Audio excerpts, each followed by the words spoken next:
Hello, and welcome to the Stacking Dinger Show, your home for all things Underdog and DraftKings Best Ball, MLB Best Ball specifically. I'm your host, Matthew, aka Sheep, aka Dark Sheep. Find me on Twitter at D4RKSH33P_. Find the show Substack at www.stackingdingers.com. And we also have a Twitter account that is called at Stacking Dingers. Tonight we are doing the second half of the Infield rundown. So we got Billy here as our co-host. As usual, he is here to run down all of the deep infielders and all those middle guys that we don't know if we want to click or not. And the king of the deep infielder, or just deep player in general, the guy that's always scrolling down. We have Brad, who is joining us tonight as part of, he was previously part of the High Volume Drafters show. You saw him there. And more importantly, this Saturday night at 8 p.m. Central was the inaugural episode of Jason and Brad Draft a Dinger. And I said it right the first time this time. Yes. Yeah. Good job there. Hot today.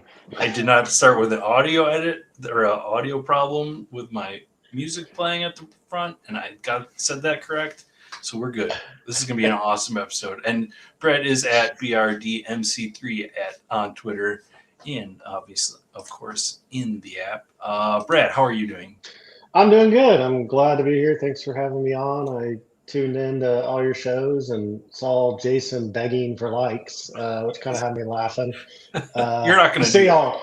No, but I did get on, maybe check today that he only has 33 likes, and I think we can probably outdo that. So please help me out here, because I may have to get on my friends' computers and like it just to beat him. I mean, I don't mind if we get fake likes, it likes your likes, right? So, yeah, I was kind of desperate of him, but no, I'm happy to be here. Looking forward to talking about these infielders and also getting into the scroll down list at the end. Excellent. So let's jump right into it. We've got our wonderful data slides built by Billy. We have our friend Hunter on the front here. We are starting in round 11. And if you have missed out on the other episodes of this show and you are confused by what you're seeing a little bit, we'll just run through it quick. We have the player name. We have the team, their team. We have the ADP they're at, what round they're going, what their positional rank is, and then on the furthest right is some projections built off of the BatX stuff by Derek Carty, and this includes how many plate appearances they are projected for the season. This gives you an idea of what kind of potential volume they're going to be having. And then the underdog point total, which is a conversion of the entire season of the MLB season of their points as projected by the BatX converted into underdog scoring. This is not the total for the underdog MLB season. Always important to point that out. And then to get a general idea of kind of their per game or per plate appearance, we have the underdog points per plate appearance. Then we have the WOBA and the K%, and we kind of use all of these four things just as a baseline to analyze the hitters and just generally how they fit into our game.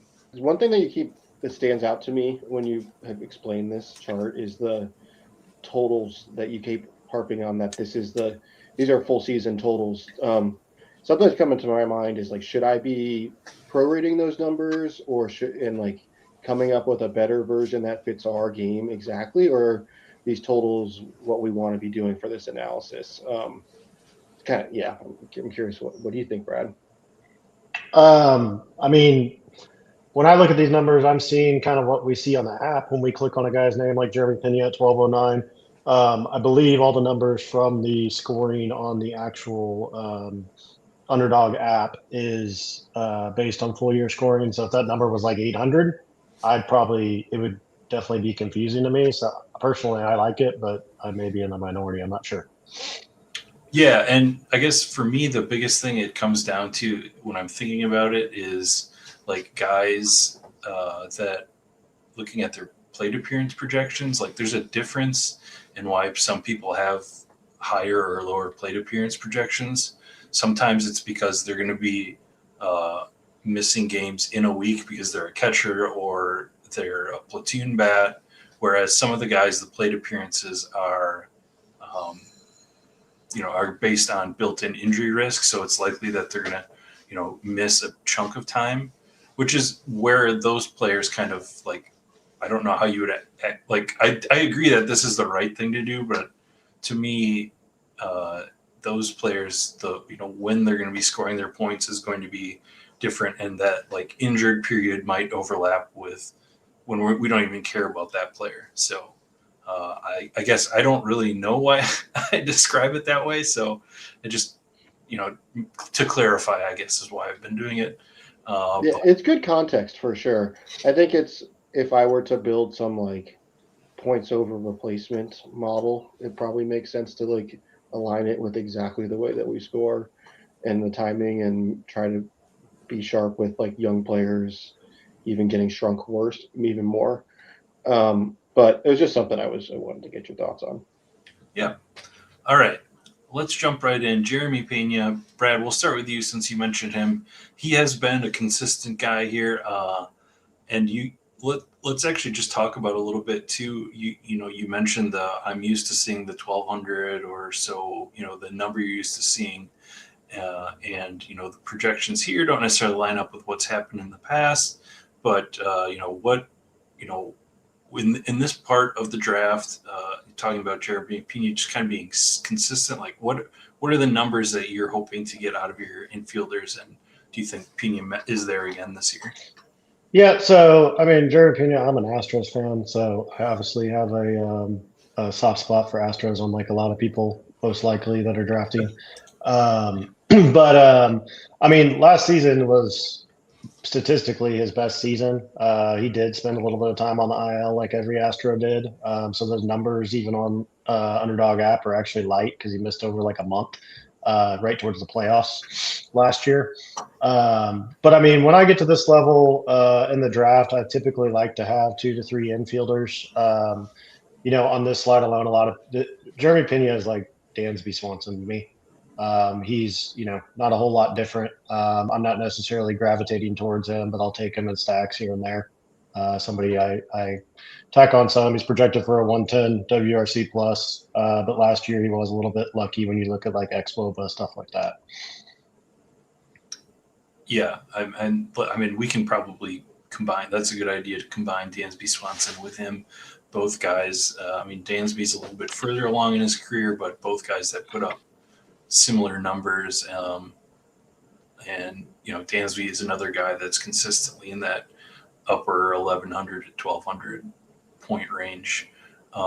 Billy Jackson Holiday, on the other hand, who's sitting here right between them, has not really shown us exactly who he is, and now we have him being one of these hamate injuries. By all accounts, these guys are supposed to be taking care of it now and ready for the season. But were you taking him even before that? I was taking him in some Orioles stacks. Orioles are a fun team to draft this year. That being said, like this, I don't have ADP in front of me right now, but I believe this number is stale. He's dropping, and if you look at his projections and total at bats or plate appearances, is none of they're all been reduced since this number that you're seeing on the screen right now. You see 550 projected. I'm looking at Fangraphs and the highest number. I mean, Zips is preposterous, so 644, but like there's like the highest is like 515, and really, and there's a couple in the mid 400s, and even Steamer has them down sub 400. So like, I think there is real risk that he doesn't get the volume, and just doesn't like get going. But I from a profile side, like I'm interested in a guy who's 22, previously like 1.01 in a draft kind of guy, high end prospect. So definitely not a zero at this point. I'm just trying to get great values. Yeah, and you look at his projections, and he's still a WRC Plus has him at above average bat. Just comes down to the volume, and he's where he kind of hits in that lineup might be important too for getting the counting stats that we kind of need. The runs and RBIs kind of are important to these guys to getting up to that getting from an 1100 season to a 1200 season. They kind of need to accumulate somewhere along their stat line. We have another Cub here, ADP 132, and as you said, this is ADP as of February 15th. So just if you're watching to know that, Nico Horner is a guy that I had sworn off many years, pretty much every year, and then he puts up 1,300 points last year, and I'm clicking him. So am I just chasing last year, or do you think being part of this Cubs lineup is worth grabbing? I mean, I think he's fine if you want to grab him. He's even lighter Dansby Swanson and Jeremy Pena. He plays obviously really good defense, and he's projected for 96 WFC plus. His data's fine, but he doesn't hit home runs. I don't know that I'm chasing him up the board or anything. He's a guy that if he's falling, I think he's a fine click. But I don't necessarily like him or go after him regularly. Yeah, that's how I'm playing him too. He's not the guy who has a ton of thump, but he is a core part of that offense. So if you're going to build a Cub stack, he is just like very reasonable of a pick. But there's not a profile here that's worthy of like chasing either and being way overweight. You just kind of let it happen. You take your good value and you move on. Yeah, I'm grabbing him sometimes, he is one of. It's good to mention that he was falling. At this point in the draft, occasionally you'll get rooms where some of this round or in the next slide, some of these guys will slide a full round just because people are grabbing other positions. Pitchers are really heavy at this point, and some of them might slide, and it's a lot of times it's worth grabbing them when they do. I'll talk about Murakami here because as of now, he is my most drafted player.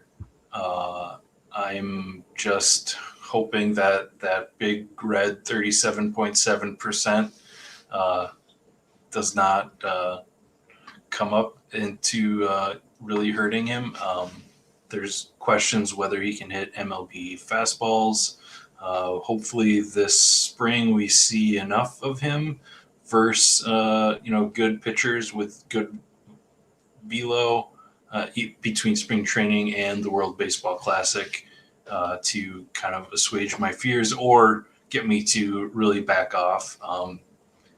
He was also, I started drafting him in the bullpen where he was going, really late, and I've still just kept clicking him because, despite that 37.7%, he's like the per plate appearance projection here is the best I think we're going to get out of most of these guys. I mean, Hunter Goodman right after him is kind of a light version of that who has some playing time risk or not risk, but less playing time because of being a catcher and also hits a lot of home runs. I guess that's the hope that Murakami gets the home runs along with the strikeouts. And he's also projected for like a non-zero amount of steals too, which you wouldn't expect, but that's my Murakami spiel. I hope it doesn't turn into the Michael Toglia of this year. I feel targeted, and I kind of hope it does. Just so I can be like, haha, it happens to all of us. So you can bring it up every episode next year. But then if you look at my exposures, I don't want that to happen because I'm in agreement with you. I think that was a good click. I think he's great too. He's exactly what you want in this format. And just on that plate, get underdog per plate appearance. That's a number you aren't going to see really down here. Like you mentioned, I mean, it's all the upside, but all the risk. Is it true that he can't go down to AAA? Like, can that really be in a contract? Yes. I mean, that's how it was reported. So. Okay. Yeah. So, I mean, I guess that takes away some of the risk. Right. If you look at that roster, there's no reason to send him to AAA. Like there's nobody to put up. Yeah, no, that's I true. mean, that's the other thing is I mean, I don't think it's going to be as bad as last year. I kind of like pieces of their offense, and I'm sure we'll talk about some more of them as we go along here. So I am building some small White Sox stacks along with them. Let's see. Next up, Hunter Goodman. I guess I kind of mentioned him, Brad. Hunter Goodman kind of had his breakout season last year. What can we expect? To follow that up. Yeah, I mean, if you're getting a Colorado piece, I think he's in my opinion, the safest piece, even though I know Brenton Doyle goes higher than him. He's got good StatCast data, good pop. Some of his data, rivals some of the top power hitters out there. He just makes good contact and hits stuff hard. There's nothing wrong with that park. I'll typically start him if I'm going to do something with Colorado. I like him one off. I think he's a good player. He has a good pop. And like you said, the only real worry is how much does he sit? But I can see him DHing. I mean, he's going to get on the field because he is their best hitter. So. Yep. All right. Billy, Trevor's story is a good story from last year. He was barely drafted, I believe, coming back from injury stuff. I don't remember exactly what, but he ended up having like a good season. Yeah, we just said that Hunter Goodman had just like a kind of a peak season. Trevor Story just had a peak season after like multiple years of just not being able to stay on the field. He showed that he still's got game when he can play. I am somewhat hesitant on him in general or buying guys that are after peak seasons, but the cost here is very fair. And so I think that I've been definitely tacking on Trevor Story in terms of Boston stacks. Not really been targeting on my individually, but his profile definitely fits the way we want to play in terms of a lot of thunder when he can make in a good hitting ballpark and so on. So, and if the swing and miss isn't as bad if he goes on a kind of a cold streak. So, totally fine click for me. Yeah, it's kind of a blind spot for me personally, mostly probably because I'm just clicking Murakami instead. Yeah, I mean, you're chasing. I don't know. Story is one of those guys, like you said, he's coming off a great season, and he hurt us so much before we all forgot about it because of one good season. I think it's a chase, but I think it's fine in stack type of situations, like you just said. All right. So. The last one here in the 12th round, Brad, is Marcus Semien, now a New York Met. He basically cratered last year. He's now, he's been a total high volume kind of guy. He's now age 35. Like, what do we think about where, he lands on a bounce back, or is he dust, as the kids say? Age doesn't usually bother me, I guess, when it comes to hitters. So I'm not bothered by it all. You probably saw the stuff on Twitter. I think it was a couple days ago, just about him and Seager. There was some more talk eating up over that. He's 35 years old. He's not 38. He plays second base. If you look at his data from last year after the first half, he really was the same hitter he always was after that. So all the data, all of it's still there. He's still going to get the volume. He's going to bat in I guess Alonso's out of the lineup, but still a pretty top lineup with Soto in there and Bo Bichette. So I think he's more than fine. He's somebody I'm stacking and that I'm taking a pretty good amount of and would like to be overweight on just because I see a strong bounce back. Yeah, I get the biggest thing for me is I'm looking here 1, 2, 3, 4 seasons of 700 plate appearances. So, like putting that volume on his body combined with the age is kind of not necessarily like a death knell or anything, but that just like to me that the progression makes sense that he's played a lot more than other people too. But yeah, I can see the bounce back too, and me regretting it. Well, he's also, I mean, I know the Mets stadium isn't the greatest, but and I think I've talked about this before, maybe not on here, how much y'all talked about it, but Texas Stadium is a pitcher stadium. And so, I mean, I think it may be the best pitcher's park out there. I don't know what the data says if it's all there, but I know it's up there, and that we're still learning because that stadium's so new. But anyways, that's another thing. Like I think the change of environment is going to help. So. And the Mets need a good season from him. Fans loved Nimmo, like loved Nimmo when he left, and so the Mets have incentive to run him out there, have him have some decent counting stats, and be like, look it, we aren't idiots. Well, they got to say that about a lot of stuff right now. All right, next up, Billy, Ozzy Albies, part of the Brave stack, ADP 146 for now in round 13. He's certainly not old, but he seems to be not on the upswing, I guess I would say. Yeah, I fear we've seen his peak. That season where he hit 33 home runs and hit 280. I don't know what to do with him, honestly. Like, as you said, he's only 29 years old. That I hope, from a personal sake, I hope that there's still juice when you're 29 years old. But so, like, we've seen plenty of players produce at a later stage than that, and the Braves definitely could have an uptick in terms of total offense this year with full season of Profar, uh, Acuna back. Like, I think that there is just upside in general with that team. But like, I don't know, he's a tricky player to kind of think about. Is it if the team has gotten better and he may not have the top of the lineup volume. So I'm taking some stabs, definitely in some Brave stacks, but I'm somewhat hesitant, or like I don't have my finger pinned on like who this player is anymore. Okay. We have the second White Sox here, Brad Colson Montgomery, who I think, from June on had the third most home runs in the league. I think that's the stat. I don't remember the exact date or whatever. And that was 21 home runs in 284 plate appearances.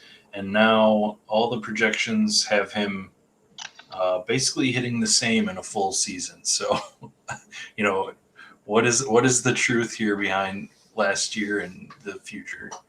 I wish I had the answer to that. He's a guy who perplexes me. I feel like, I didn't know much about him. He came on, he was awesome last season. I remember using him in dailies. I mean, he was amazing. Then you see his projection come out here. He's really low on this page. I mean, 1.78 points per plate appearance, a 30% K rate. Was it just small sample size / luck? I don't know. It definitely has me hesitant.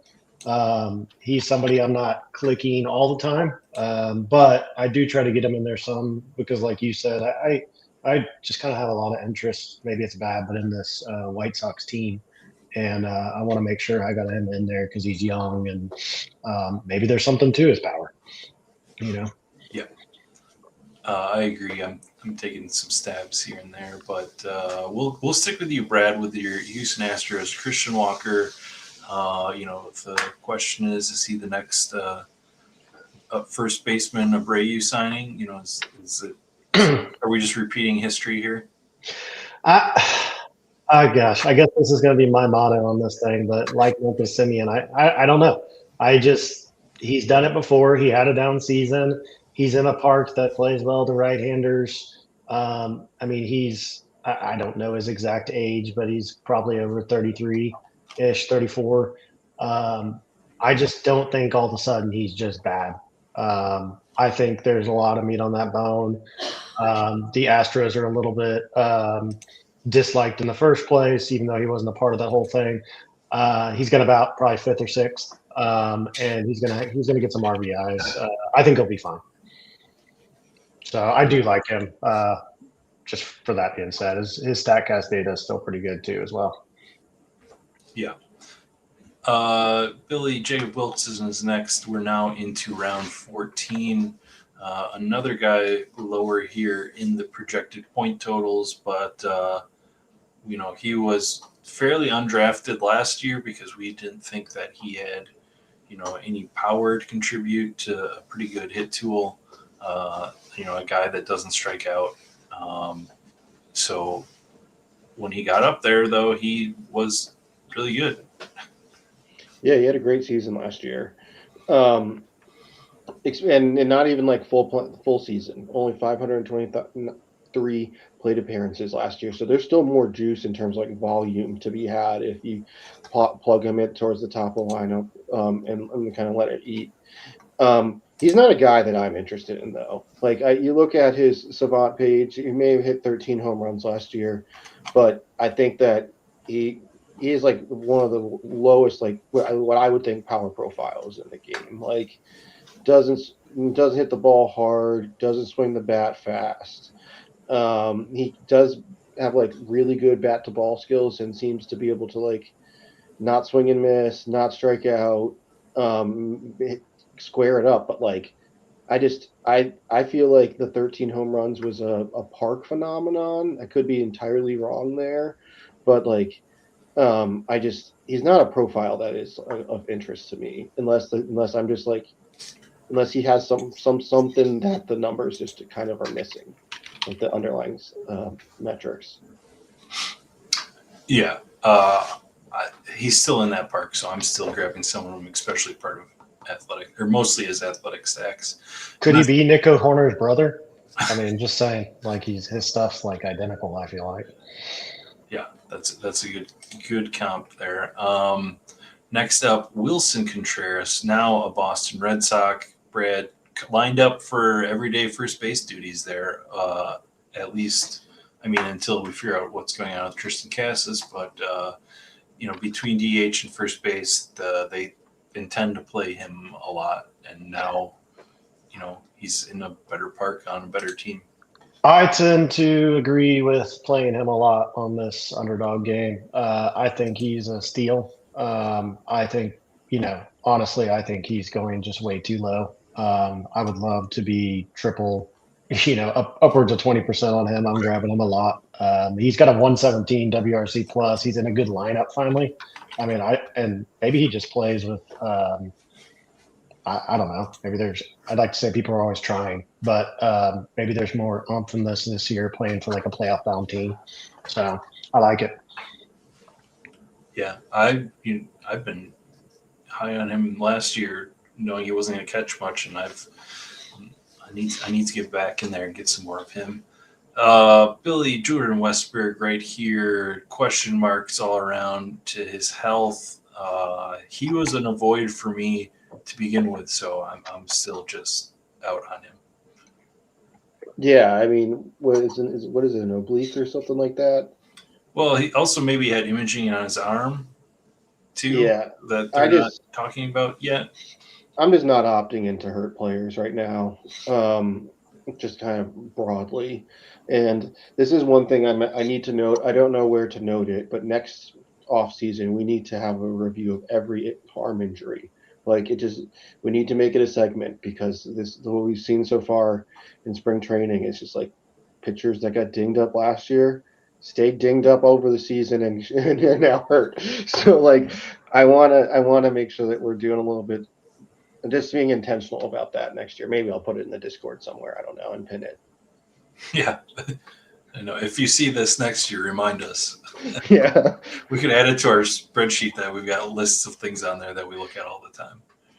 All right. Next up is the name of the offseason right now, Brad. Connor Griffin, Bobby Witt with more power. I don't know. Whatever comp you want to throw at him is being thrown at him. 19 years old, hitting tanks in the warm-ups for spring already. I have a guess that you are not in on Connor Griffin though. So first off, the only thing that I think people get excited about him hitting home runs, but me watching Jordan Walker hit home runs is pretty damn exciting because he was doing that today. But yes, I mean, gosh, I think that Fangraphs thing is like he's like LeBron. I don't know. This guy's being compared to everybody. I don't know how the hell he can live up to these hypes. So I started taking him pretty early on, when like especially early in the bullpen and then early in the dinger, like in these contests, just because I knew he'd go up. Because I think he was like at 200 for a while, 180 for a good while. And so I grabbed a good share. And then at the end of the day, and sorry to Nez, this is the Pirates. And the Pirates are going to do what the Pirates do. And based on that coach speak we saw yesterday or 2 days ago, and I'm not great at reading coaches' minds, I don't think he's going to be up right away. And I'm afraid I didn't get in on the Bubba Chandler thing, but it has nothing to do with the talent. If he's up, I think he's a great pick. I just worry I do not trust the Pirates is pretty much the answer to that one for me.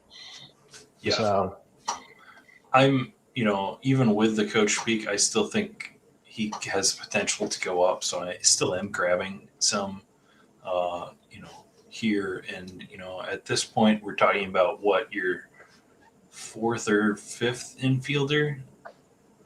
So I guess if we're going 7 infielders or 8, maybe even, covering, like if he is these players and he reaches that potential right away, which, what is the probability of that?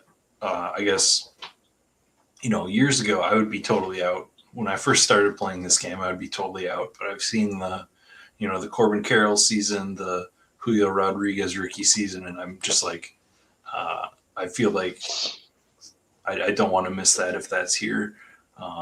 It really comes down to Pirates playing him and if he even lives up to a quarter of what the hype is this year. It's true, yeah. A lot has to go right, in my opinion, but I do think he's going to be a guy that's going to be awesome based on everything you're reading. Right. So, I think it's going to be hard to even stop the steam. Like he could get straight up definitive answer that we will not see him the first month of the season, but then he hits the ball over like 450 feet and he's going to go up 2 rounds. Like people won't care. And so I think Brad made a great call. I remember talking with him on Twitter about what is CLV and just in general, right? Because we were talking about it in terms of the bullpen and then into the dinger. But like if you knew that he was going to be the number 1 overall prospect and that every prospect guy was going to be gushing over him all season, off season, I mean, like this was pretty predictable.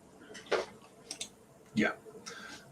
All right. Gleyber Torres, I'll talk about him. He is Dansby Swanson again, but cheaper to me. I don't know. I just have always like he's never lived up to the hype that he had as, a Yankee. And he was kind of disappointing there for them, but this is just a guy of consistency. I guess he doesn't have the stolen bases, and that's kind of where he falls off, but should be a key part of the Tigers lineup. And I like putting him in Tiger stacks. And at this point, I'm just grabbing him for kind of a volume infielder at times.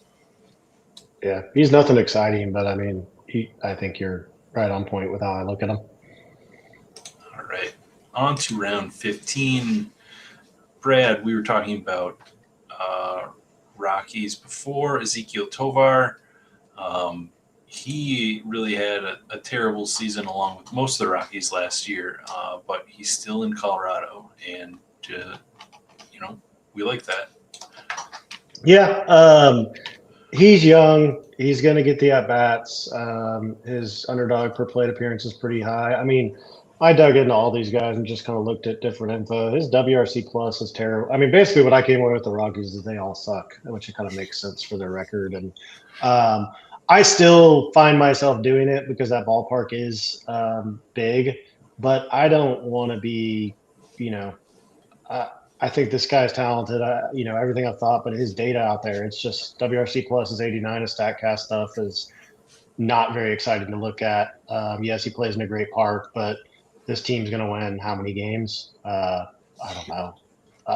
I'm not quite sure, but my point is, I think he's fine. I grab him along sometimes with Hunter Goodman or Britton Doyle when I go down that road, but I'm not hunting him out like I would somebody like Torres from the last page. Yeah, there's a use case for him where you just need okay, I need volume on this team. You grab Gleyber, you grab Tovar, you're like, okay, I got some nice strong floor that I've been kind of missing, and so I get that, but you're right. Like the play here is pretty much exclusively volume, and that he's going to stick at shortstop because he's a really good defender. and they don't really have someone to take his job. But this is multiple seasons of him like being a non-good hitter. So like I think that we know who he is. Yeah. A good hitter though, Billy, is Will Smith. He was the guy I was in on early that I've backed off a bunch at this cost. I liked him as my last infielder because that UD per plate appearance is great. He's never going to DH with Ohtani around. Yeah, we can like put this like overarching like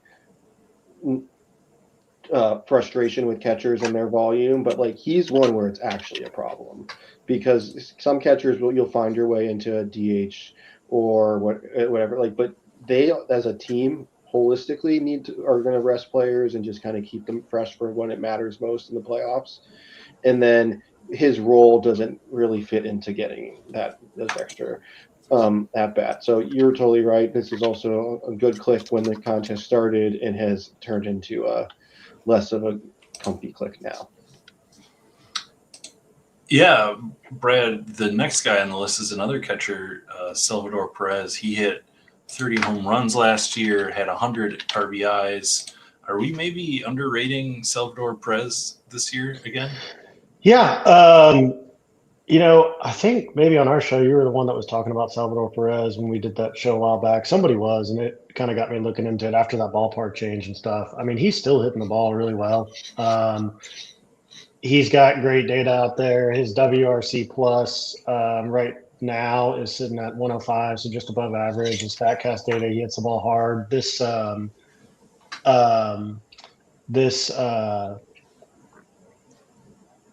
park change. I love Royals. You know what's crazy though, and maybe this is a statement that is going to get some laughs or some what is he saying, but he may not even be the best catching hitter on that team.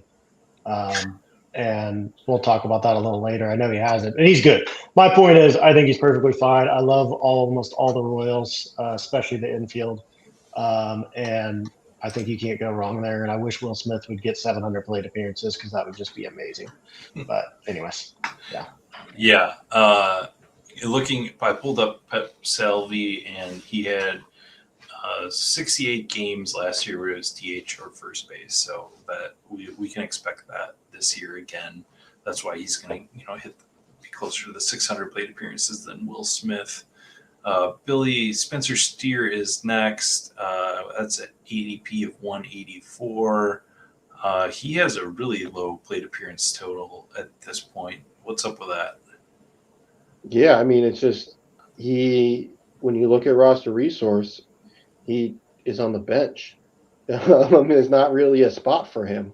And I think this is the first guy there's just no role for him to kind of fit into. I mean, injuries and a great park to hit at, and I do think that he will play a fair amount, but the team has now gotten pretty crowded in a relatively quick period of time, and I just don't see where he's going to kind of make it up unless an injury happens ahead of him. Yeah, 23-24, he had both 1,300 point seasons. I think I was clicking him early because I was looking at that and kind of ignoring the underlying stuff. But as they've crowded that roster, it's pretty easy to just skip him entirely, even if you're making red stacks. We got another catcher here, Brad, Drake Baldwin. Closer to the projection of the Will Smith, has less of a per plate appearance, but he looked pretty good his rookie year overall. Yeah, he hit the hell out of the ball last year. I remember one. I have a daily brain mind. I remember one slate he could hit I think he got like 50 or 60 points, and I was like, who the hell is this guy? And he had an impressive season. Billy, Matt, one of y'all can probably tell me who is the backup catcher on this team because Murphy's gone, isn't he? He's injured at the moment. He'll be back in I think like a month or so. They brought in. They have Jonah Heim Okay. just like a fine Yeah. backup. I mean, I'm not chasing Drake Baldwin. His projection a lot looks to me like Colson Montgomery, like he maybe over excelled. Now I'm not saying that with, the, the bat has him projected to basically be a average hitter just above. And his data was pretty good on how hard he was hitting the ball, connecting, speed, everything like that. But he's not somebody I'm overly trying to get to. I may tack him on in stacks, I guess I'd say. Yeah. Next up is Kazuma Okamoto, a Blue Jay now. Originally, we didn't really know what his role was when he signed, but I think Billy, as the spring has gone on, he's starting to get a little more hype to being maybe a little more important to that lineup than we expected when he first signed. Yeah, I do. One more point on Baldwin. Like, from a projections perspective, the bat and the bat X have traditionally been like very low on young hitters, and they still have him as a plus hitter, like barely 102 WRC plus. And every other projection system has him like 112 to 125. So like, there's something here that the underlying numbers really like with Drake Baldwin. I just want to kind of throw that out there. Akamoto was a guy who I'm actually like kind of surprised he's risen as much as he has. I was expecting to like this crop of guys from abroad isn't like the supreme stars, and then the contracts that they got weren't like mega contracts. So I was kind of expecting there to be like less public excitement around the two of them. But there's been talk about him batting towards the top of the lineup and just being a very professional, like ready-made hitter. And a team that we like seems to be consistently pretty good. I could see why he fits into what you're trying to do. Yeah, for sure. Next up, Cleveland Guardians, Kyle Manzardo, one of the few names on that lineup that we even recognize. I've been taking him some, Brad, just pairing him with Chase DeLauder here at the end of drafts, just as a mini stack sometimes. And maybe you've got some deeper Guardians, but is Manzardo on your radar? Yeah, he's somebody I have actually. I think I looked right before we got on here, and he's my most drafted infielder. Okay. And I, going through my research, so I believe it's his second year up, isn't it? Or is it his third? Do we know? Regardless, like you said, the bat X is usually pretty slow on these guys. He's got a 107 WRCR plus projection. His points per plate appearance is good. I, in my own head, have envisioned, and this is probably going to make sense to you guys, maybe not, but Michael Busch light, or just Michael Busch. I just think that he's them. I think he's going to play more against lefties because, like you just mentioned, we don't even know the other people's names. I mean, I'm sort of kidding about that, but like I think CJ Kafis, I don't know if he's the first baseman, but anyways, my point being is I just think he's going to play every day. It's kind of me banking on him needing to be in the lineup because he's such a productive hitter. I will say, and maybe you guys have more information on this, looking at a StatCast stuff, it wasn't really off the charts. It was, it was fine, but it looked like he may be more of a guy like, I don't know, Paredes that plays more to just pulling the ball, just based on a spray chart and everything. So I know he has a lot of power, but I don't know if y'all have any comments or thoughts on that. I'm probably too overexposed, honestly. He most recent news reports is he came in 15 pounds heavier this year than last, so best shape of his life. Well, I love that. So, Yeah, I think he's just a role player. Yeah, has some power, but okay. I can't blame you. Like he's been sitting here at this ADP the whole time, and just grabbing him seems fine. Because I'll tell you what, Billy, I'm not taking any Brandon Lowe here. I just, last year was the first year that he had over 500 plate appearances since 2021. This guy is just always falling apart, and he's got power. He hit 31 home runs in his 550 plate appearances last year, and He still has power. As you know, I don't really buy into this Pittsburgh lineup maybe as much as other people. Maybe you can convince me otherwise. Yeah, one of us is going to be right here, and one of us is going to be wrong because I have a fair amount of Brandon Lowe. Because you kind of made my point here that he's never really historically gotten this full run of playing time. I mean, we can blame some injuries. I blame the Rays just messing around, doing what they do. And so I think that there's some interesting upside here if he can bat towards the top of the lineup, get full run, and then them to just like let him play the whole time. And at a cost that isn't really too detrimental if you're wrong, I could see him being really helpful in short sprints. Yeah, I mean, I kind of echo you, Billy, a little bit. His hitting data out there is he hits the ball hard. He hasn't played like we thought, and he's in that new Pirate lineup that people I think are a little bit overhyped about personally. But I do think he can meet value as long as he plays.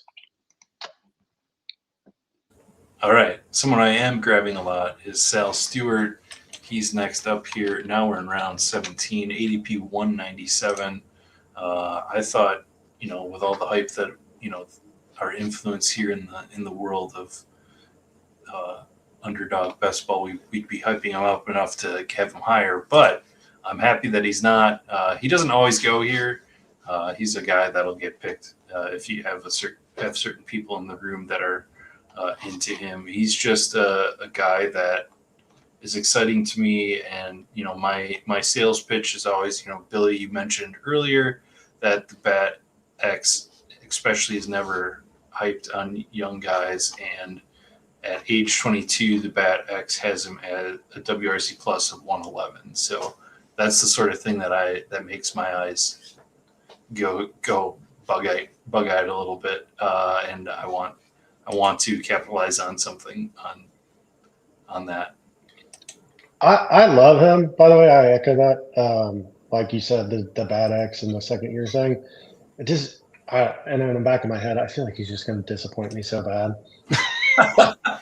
I don't know why. I just have this feeling that I could have 50% of this guy and feel great, and something's going to happen. Anyways, I just had to make that comment so that when something does happen, I can at least say I felt it for a second, but I'll still have a lot. Yeah. And I think the other important thing is, as that lineup has gotten crowded with guys, is the team's still been like hyping him up and saying he's a core part. So that, yeah, you could see certain teams bringing in guys like they did, and then to sell, they're like, yeah, he's got to make the team, but it's not really the speak. We'll see how spring goes. It is crowded. He could have issues, but so be it. Isaac Paredes, I should say, another Houston Astro, but they kind of didn't want him to be a Houston Astro anymore, which is, it's not quite the Nick Castellanos. We're just going to drop you, but there was no hiding that they were trying to move him. Yeah, and I mean, from everything I see, they're still trying. I think the Astros are asking for a lot. I don't know what to do with them. Like Durbin went to Boston, so the place I kind of thought and wanted him to end up, and then I wanted like Abreu or Duran to go to Houston, which would have been perfect just in my brain for Astros fan and everything. He pulls the ball great. I think he's gonna excel. He's gonna do well in Houston. I don't see how they have Walker, Correa, Altuve, Pena, him, and I have to believe that if he's on the roster, he's going to be playing. So I still like to get him. That park plays well to him. If he does end up in another park that doesn't play well to righties, then I'm going to be pretty upset. But I don't think they're going to be able to move Christian Walker, and for whatever reason, they haven't been able to find a piece for him yet. So, needless to say, his current situation, I think he's a perfectly fine play. He pulls the ball well, as we all know. That's the perfect park for him, and hopefully he doesn't get moved. Yeah. Even there's, when Durbin got traded away from the Brewers and they traded their entire third base depth chart. There's even rumors, starting to, or people are saying, oh, maybe Paredes would make sense there. They've obviously filled with Luis Rengifo now. So yeah, I don't know where he could even go, but it's just kind of funny to me. Like you say, they're asking a lot, and then they are also saying this guy doesn't really have a spot on our team. He doesn't really fit on. He doesn't really have. Well, his biggest problem is he doesn't have a defensive position, and that kind of is the hard part of fitting him on your roster. Okay, so next up, Addison Barger, Billy, is a guy who has kind of had a roller coaster offseason with all the signings that the Blue Jays did. He seemed like he was really trending towards, for sure, platoon only, strong side platoon. But now Santander injury kind of clears the way again for maybe a little bit more Barger playing time. Yeah, he hits the ball really hard, swings the bat really fast, and that's intriguing. As you said off the top with his explanation, didn't seem like he was going to be having the full playing time that we were hoping for. So for me, he started off as a pretty early fade. I didn't want to get in on that, but now that he seems to be the biggest benefactor here, and that playing time may not be in question, he seems like a very interesting pick, especially on Toronto stack. So I've kind of started to swing back to drafting him, and we'll see what happens. Next up, we have Luke Keeschel. Came up last year, looked pretty good for the Twins. I honestly kind of fell off watching any of the Twins last year, Brad, so I didn't really clock him. But talking to a friend who's a Twins fan, he's pretty excited about Keeschel this year. Doesn't have a ton of power, has some speed, but is even the Twins something you're interested in general? And is there anything here you see that you like about him? Oh, no, you're turned to mute. Sorry, I just pulled a U there. So I feel like Jason right now, just old and making mistakes. But anyways, no, I didn't click him a lot, or I haven't been drafting him a bunch. The bat does like him. 108 WRC plus. His ball data out there is nothing to be impressive. He's a hell of a. I think he's just more of a contact type hitter. He's not. I'm not saying he's Luis Arias or Dansby Swanson or anything. I think he's got more talent than that. I think he's perfectly fine to draft, but at the same point, he's also a Twin. Sorry, Numi. I'm having to apologize to you and Nez a lot, but. He's a Twin, and I don't know that you need to fight to have him in your lineup. It's kind of the way I feel about it. But I'm actually honestly surprised that his UD per plate appearance is 1.929. To me, that seems high and some upside there. So I probably need to look into it a little bit more. Okay.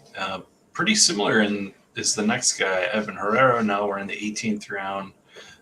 Pretty similar in terms of that UD per plate appearance. Billy, it comes down to what is his role on the Cardinals this year: catcher, DH, first base, all of the above. I would like to say Brad called this one. So I'm going to pass this to him. Okay. Well, sorry, this is just somebody I feel very passionate about. Yes, Jordan Walker. I couldn't hold that back. Yeah, let it rip. Yeah, my Jordan Walker. I mean, I have my notes here, and so he's a 120 WRC plus, and all my notes say is that his data on Statcast is off the charts. This guy crushes the ball. He is a elite hitter that I know that a lot of the community is starting to learn that, but I'm excited for him this year. I don't see how he isn't in the lineup every single day. We don't have to worry about catcher eligibility like they do in Roto over on here. He's going to be good. I think he's one of the best hitters, honestly, and for sure on the Cardinals. But regardless, he crushes the ball. His WRC, everything's there. This guy's going to be good. Don't overthink it and just draft him. Yeah, the Cardinals are doing their best to find a way to get him in the lineup. There's blurbs about him, like if he's practicing in the outfield. Like they don't care where he plays, first base, catcher, DH, outfield. They want his bat in the lineup, and they're gonna make that a priority. So, yeah, I totally agree with you. Statcast is beautiful, and a priority target for me as well. All right. Next up, Matt McLean. I feel like there for a while people forgot Matt McLean existed, and then all of a sudden I saw him go in a couple drafts, and then he's moved up into this, from the undrafted to every draft drafted. Billy, he's had such a problem staying on the field, and even when he was back last year, he stunk. So, we saw promise early on in his career, and then, is it a nice healthy offseason here that he can maybe bounce back? Yeah, I mean, like I thought my eyes were. I'm getting still. It's not even that late, honestly. I'm like looking at his stats right now, and I'm like, where'd 24 go? I'm like, it's not there. But like, he's a guy that we've seen good stretches from him. He's power and speed in a ballpark that's amazing to hit in. Lineup seems to be improving, so I'm hopeful on him. Red stacks, and also sometimes individually if I'm kind of just trying to like fill it out. It's tough. I've been kind of Ivan Herrera ahead of him for sure, so I haven't been getting to him as much. But there's a blurb on him that he's coming in, added weight, and is in great shape. So I'm definitely been targeting him. Yeah.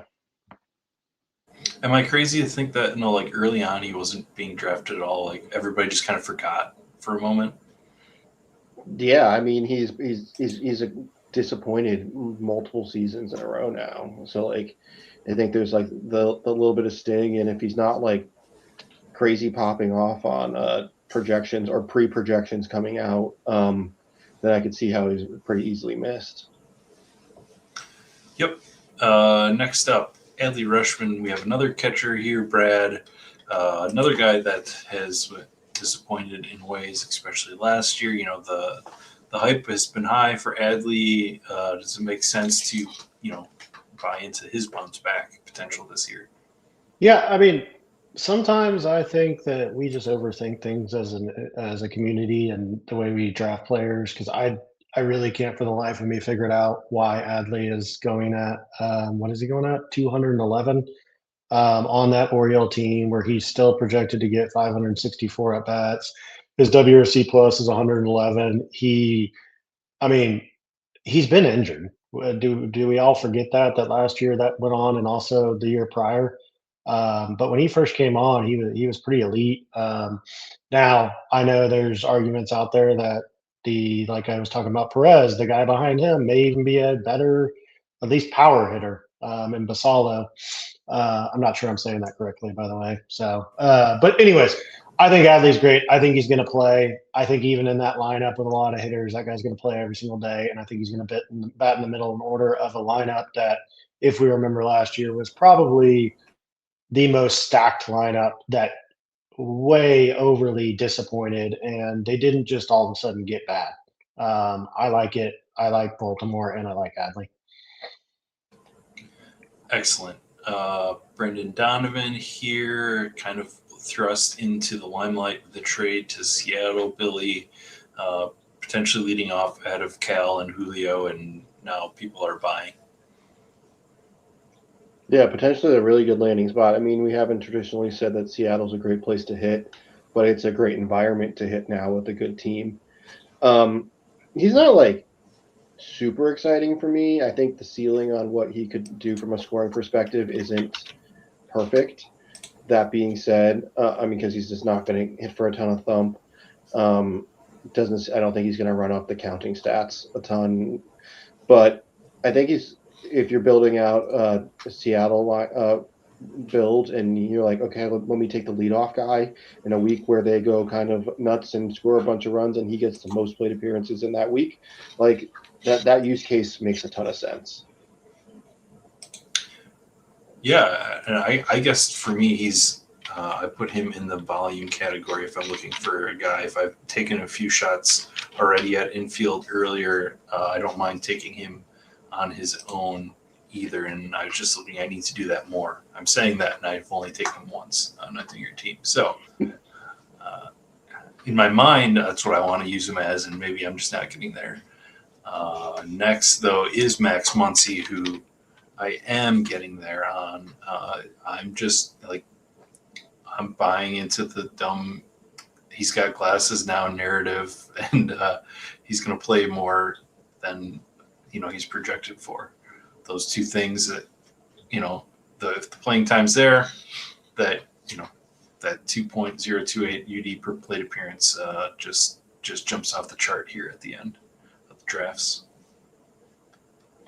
I think there's definitely, just to jump in on that, there's a uniqueness to him with what you just said, that 2.028. You're not going to see that a whole lot down here. I totally get it. I have a hard time doing it because I worry at that 459 plate appearances, the Dodgers freak me out. It's that simple. But I also understand that guy could destroy me in a final week because that guy can get a lot of points. So anyways, I just wanted to note that. Yeah, the risk is there for playing time. The last two season, last year 388 with some injury stuff, 293 the previous season. So that number is there for a reason, and I'm hoping that it ends up higher based on the amount I'm drafting him. All right, we're getting into the deep pits here, round 19 and 20. We have ADP 220 here, so we're starting to hit the point where I'm just going to open up this list here. If anybody wants to talk specifically about these guys, let's fire away. Yeah, this is the point where I'm like, at what point do I stop making slides? Because I could just keep going and going and going. Gotta put it at least to some reasonable number. And so I put like 236. So there's a couple guys on here that are interesting to me. Augustin, I think that's how you say it. I think it's Augustin. Augustin. He in Bubba and the Bloomland, he's Goose. So okay. I'm guessing they looked at the pronunciation, and Augustin. We've been told our pronunciation is not as clean as it could be. So yes. I'm working on it. Augustin Ramirez. Yes, he's interesting. He's come out and said he'd like to go hit 30 home runs and 100 RBIs. I mean, like, I'd like to also be a scratch golfer, but it's not going to happen. So, we'll see what happens there. But I love that he thinks that's in his profile, and that there's someone. He's got a little bit of pop there. He's also a catcher that's not really a catcher. Also on here, Jonathan Aranda is interesting to me. Got some thump there. You could see on a per plate appearance perspective, kind of he's the highest that we see here, and then his WOBA is the highest as well. So he's got some juice there. So those are the two names that stand out. There's obviously more that we can talk about too, but I don't want to hog it all. Yeah, I'll just jump in here. I'm totally with you on Aranda. I like him a lot. I think he's one of those guys. I don't know that we've seen all of him out of him yet, but he does hit the ball pretty good. Just a couple more names to add. I'm not going to go through all of them, but ones that highlight to me is Jake Berger, which I guess when I talk about Rangers, I'm always like backtracking because I say it's such a good hitter or pitcher's park. But Jake Berger, he hits the ball well. His WRC plus is above 100, and he hits the ball hard. And he can hit home runs. I think he's gonna, he was kind of injury riddled, I believe, last year. So I mean, a full season coming back off an off season. I like his power. And then lastly for me on this list, and he's boring and I should probably be talked out of it. But he's a great hitter and he's only getting better every single year is Alec Burleson. Also, I apparently have something that attracts me to Cardinals, and it's a sickness, and I need help. But he's a good hitter. He's going to bat at the top of that lineup. He's going to play every single day, and year after year, he just gets better and better. So I wouldn't even be surprised if he takes another step this year and improves that. But his WRC plus is 108, so he's well above average.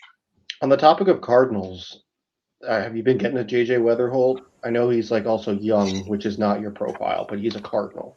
So I do. I do because I do think he's going to be up, honestly, opening day. Hell, I mean, this is my favorite part of this entire conversation because we're about to get into the weeds where I draft Nolan Gorman and all sorts of stuff. So, I mean, this is fun to me. But yes, I do grab Weatherholt because he's not being drafted every single time. And like you said, Cardi's way under on him. I don't know a bunch about the guy, but he's going to get a lot of playing time, in my opinion. So, yeah, the Arenado trade just cleared the way for him. And I mean, even then, you say you're drafting Nolan Gorman, but there's plenty of world where he just is a DFA within a month. Whatever. Let me dream. No, I'm saying that he still has. I'm saying that in terms of Weatherholt's upside. Yeah.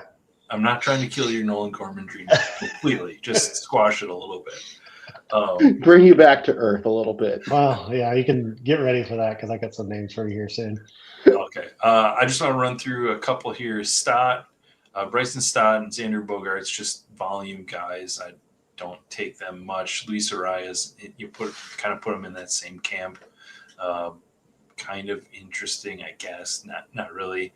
But no, the name that I'm excited about, a guy who I have been off of every year until this year, is Royce Lewis, sitting here down at the bottom. I just I'm ready to be hurt. It's my turn to be hurt by Royce Lewis getting hurt. But at this price and who he was at, early on in the power, and it was just what we saw out of him. His hamstrings might just tear apart every game, but I'm ready to go there. I mentioned getting Keisha a little bit earlier, and then putting Royce Lewis with Matt Wallner too is a little mini Twins thing. I'm not going too deep there, but I don't dislike this kind of late Twins grouping. And I guess we don't want to talk too much about all of them, but Andrew Vaughn, I'm worried about the playing time. He really should be a platoon guy against lefties, but I don't know. Exactly what the Brewers' plan is, but we saw last year he could get hot, so I get why people are taking him. And Welby Marte is a guy who kind of had a decent second half last year that I think we should ignore, but maybe I'm not really drafting him either. So that's kind of the quick rundown on these guys. So let's do it, Brad. I've got. Let's see if I got the right tab open. Yes. All right. We've got Underdog pulled up now. So we're scrolling down. Feel free to let's see. We got down to let's see. Caleb Durbin now has popped up into this point at the trade. So we got him, and then let's start with Carter Jensen. You were hinting at him earlier about catchers at KC. Yeah, so I got a list here. It's fairly long, but I'll try to keep it to the guys that I'm excited about. I got catchers, I got rookies, and I got just kind of top infielders. We could do WRC pluses that maybe you're coming off down season. Anyways, long story short, Jensen, I use ChatGPT because I'm so up to technology now. And I talk to it about prospects a lot and get their grades. His hitting tools are pretty phenomenal. His power, it's up there with Basalo, and I apologize if I'm mispronouncing that. I believe that one is Baseo. Baseo, okay.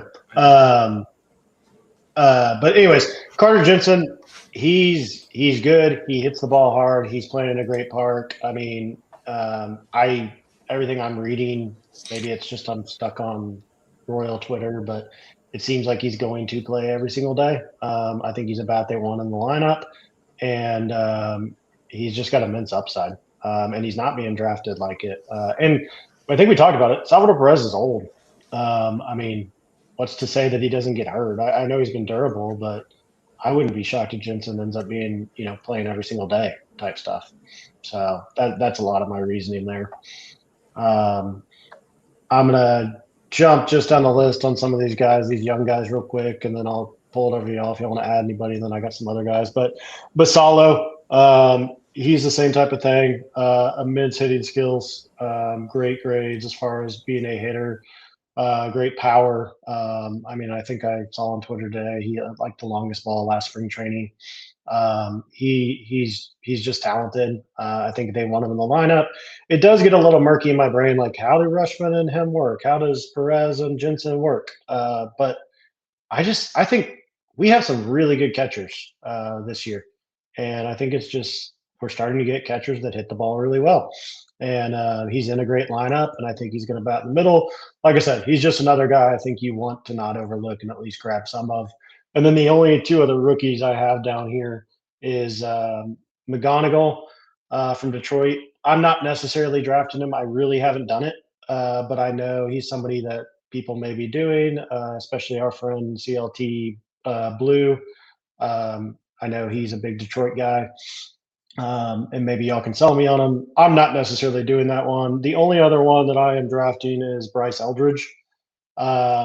And I believe in the Stacking Dingers is kind of where that room where we started talking about him, and me and my chat GPT talking about him. I just got excited about his power.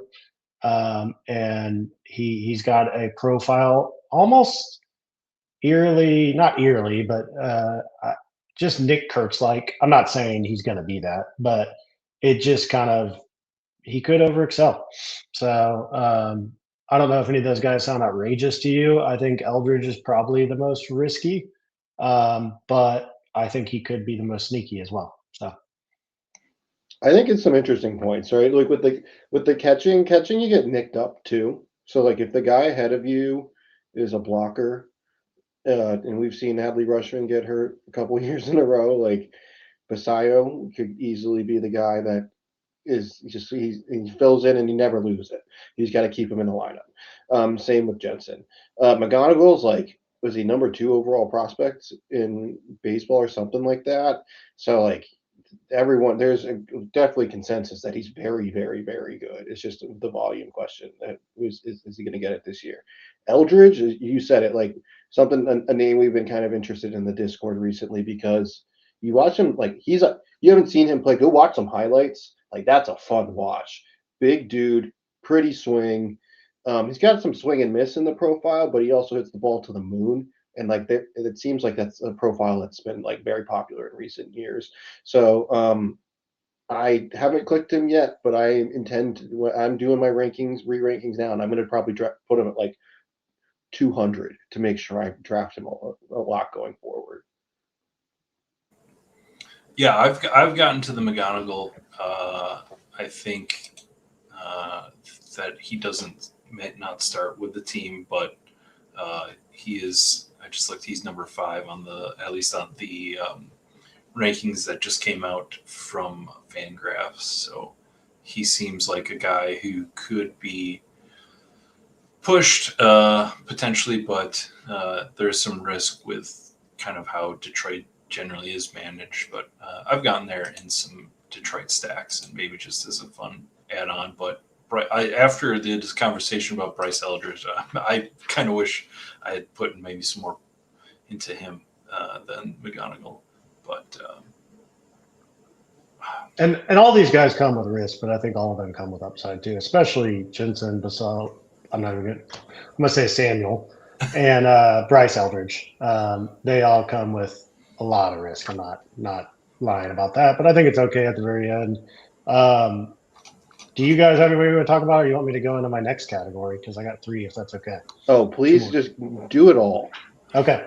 So this is what I love. I love the scroll down stuff, especially in Infield, and I do it a lot. So I'm just going to go. Before you get into it, I do think Infield is much more viable than outfield to scroll down because these are real players here. Mhm. Like we're like really wish casting with the outfielders that are this guy can be relevant. There's a lot of guys here that are like 1,000-point projected players, full run yeah. projected players. I think that the guys I'm about to list are all guys that could be drafted at 150, and we're just not drafting them. I mean, I don't think there's all these guys have a WRC plus above 100. One of them is as high as 113, and he's only 31 years old, and we all act like he's not good anymore. So I'll talk about him just leading up to that one. But this one I know, Sheep, you like as well. But Miguel Vargas, um, he made some subtle changes last year, and he's just a good hitter. I mean, I remember you and I were on him back when he was on the Dodgers, and we got burned. Oh yeah.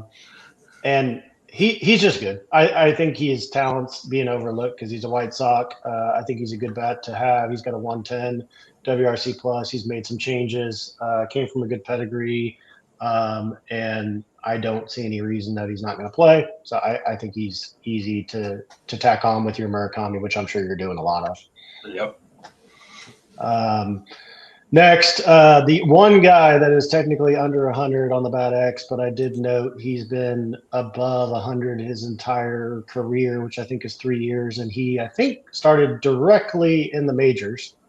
And he's right above you right there, Sheep. But Nolan Shawnell from the Angels.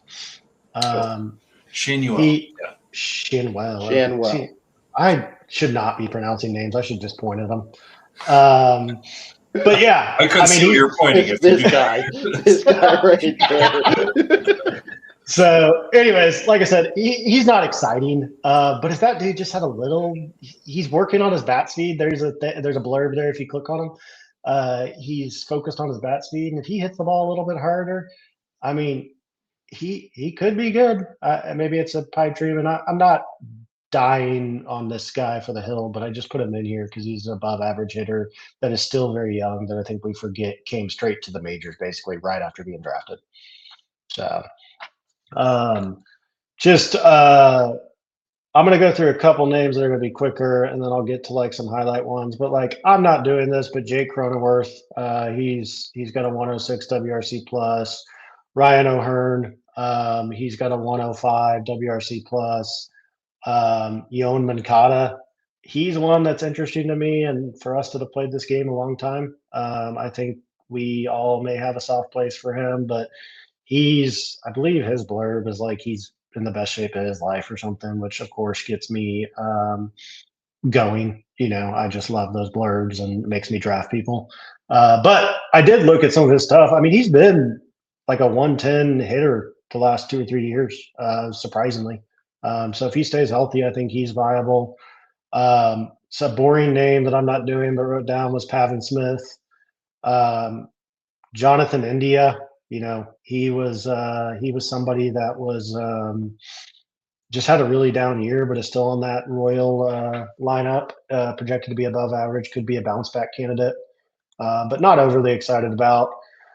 And then just a couple more, 1 or 2 more I'm not super excited about, but Colt Keith, I guess I am excited. He's 24 years old. He's like, and maybe I want to discuss this one with y'all because I haven't actually talked to anybody about this yet because it's new in this research and I've started drafting them. But what are y'all's thoughts? He's 20 years old. Do you think he has playing time concerns because of somebody like McGonigal? Or he's young and he's still developing and he hasn't been terrible? Just curious.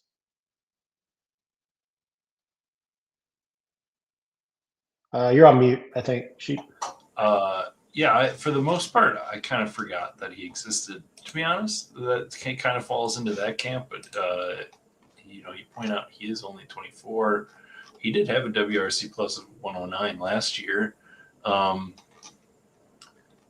I guess I don't know that depth chart very well. Maybe I need to pull it up. Unless Billy, you have some thoughts here. I have it up. So Colt Keith has not crossed my mind. There are some names here which I have not crossed my mind. So I applaud you right now. But I'm not okay. So live reaction here. Colt Keith. This is, again, I put a lot. Now these batting orders are nonsensical, but projected to lead off by roster resource in a platoon, but he'd be the lefty side, so that's positive. Who's he gonna platoon with? Like maybe Javi Baez. Like Yeah, Matt Vierling, maybe. I don't know. yeah, I don't know. Like there's a world where this totally happens, right? A guy who's taken a couple years to get going, and then in year 3 kind of picks it up a little bit. So it's not an unreasonable call. Just not someone I have gotten to yet. Or I'm not gonna do it, but like I appreciate the call.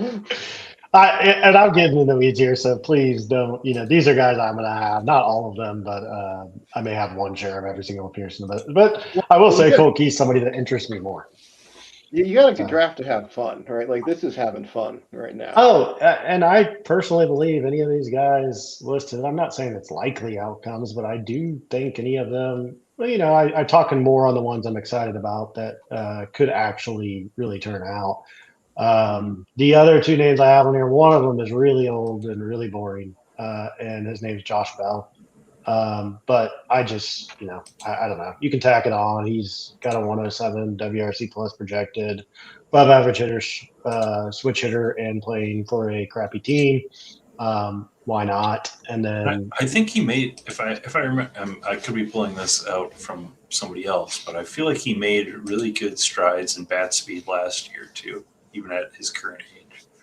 I don't know any of that data, but I mean, it wouldn't surprise me. And he was playing for Washington, I believe, last year. Yeah. So I mean, I get it. It's not something I'm overly doing or super excited about. But when I was researching, I just went through some names, and we got WRC pluses here that are well above a lot of people we've been drafting already, and proven and done it year after year. So he's one of those guys. The last one on this list is somebody that I'm pretty overweight on, and maybe I'm biased, but Carlos Correa, like, he's 31 years old. He's back in Houston, which he clearly, I think, wanted to be back in Houston. Um, Call me crazy, but I think he's being well overlooked, and I could see him going in the top 150, maybe even closer to 100 next year. Yeah, he was a guy I was like big time in on last year, and it kind of didn't materialize a ton. But like, I don't see him being any different of a player at this point. He's still the same guy. He hasn't like fallen off a cliff. It doesn't seem like. Yeah. Yeah. He's got a 113 WRC plus, highest of his group. I just think he's being overlooked, and I think he's kind of one that next year we're gonna be like, why were we overlooking him? I mean, I'm not doing that, but hopefully I'm right, and I'm on a yacht somewhere laughing at all y'all. So, my pushback is just concerned about his body health. Yeah. I get it. And then the last 3 I'm going to say are catchers, just because I love catchers, and I'm going to stack these on stacks. One of them, he had a highlight reel in a batting cage shirtless, Logan Ahope. So I just got to say, love it for possible upside. I know it's stupid. I know Billy's looking at me like, what are we doing here? No, at drive line too. That's the other. No, yeah. the video, I give you credit. I mean, the swing looked good. Absolutely. I don't know why we need to reference his shirtlessness. Well, I mean, I can't help it. It is what it is. Why did he have to do it shirtless? I don't know. Anyways, I mean, as John Warner would say, beefy baseball boy or whatever the hell he says. Yeah. And then the other 2 guys, probably even further down here, and Francisco Alvarez, he made some big time adjustments late last year and was pretty stellar at the end of the year.